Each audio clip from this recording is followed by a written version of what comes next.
The Trade Unions Congress Conference in Liverpool, a key opportunity for the British Prime Minister, Mr. Gordon Brown, to spell out his plans for the future to keep on the road to economic recovery and stability.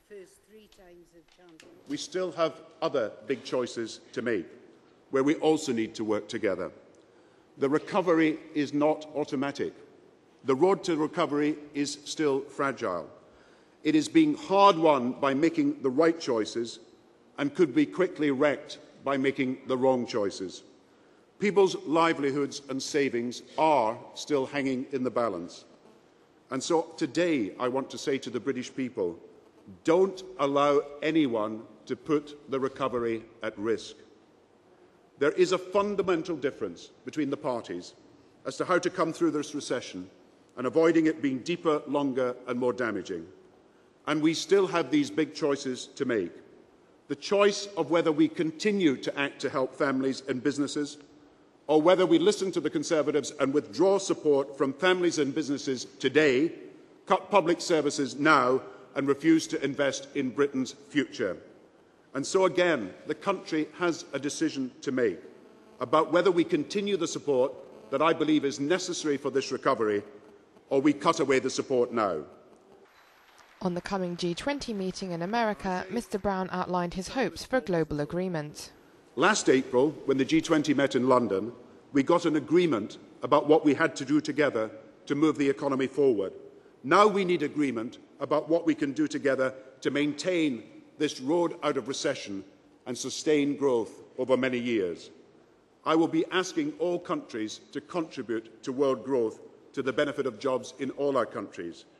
I will demand that banks do beyond Britain what we are trying to do to isolate banks' impaired assets and show that they have to be removed.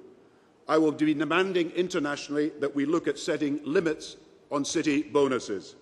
And I will be standing up for what you believe, that there should be no escape from paying your fair share. And that's why I will argue we should implement a blacklist on uncooperative tax havens around the world.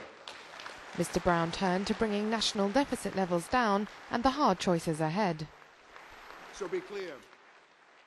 To pay for these improvements and to achieve our budget deficit reduction plan, to cut our deficit in half over the next 4 years, we have to take action. Like other countries, America, Germany and the United States of America, we will have debt levels around 80% of our national income, and as the recovery happens, we will plan to bring that debt down. And that's why, to continue to fund our public services and to cut the deficit, we've announced that we will raise national insurance from April 2011 by 0.5%. That's why, at the same time, we will remove unfair tax reliefs on higher income earners.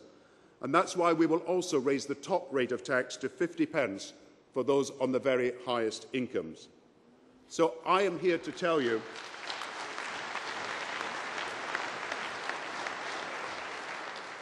I'm here because I must tell you the tough truth about the hard choices that we have to make. My motivation is always to do the right thing by the British people, investing more during the recession, and others are now following our lead. And we have made the right choice to support people where banks have failed to do so. And we are doing the right thing now to make sure that for the future, as we move into a full recovery, we will invest and grow within public finances that are sustainable. We will be cutting costs where we can, ensuring efficiency where it's needed, agreeing realistic public sector pay settlements throughout, selling off unproductive assets we don't need to pay for the services we do need. Labour will cut costs, cut inefficiencies, cut unnecessary programmes, and cut lower priority budgets. And when our plans are published in the coming months, people will see that Labour will not support cuts in the vital frontline services upon which people depend. The Prime Minister is expected to meet with other European leaders later this week ahead of the G20 summit in the United States.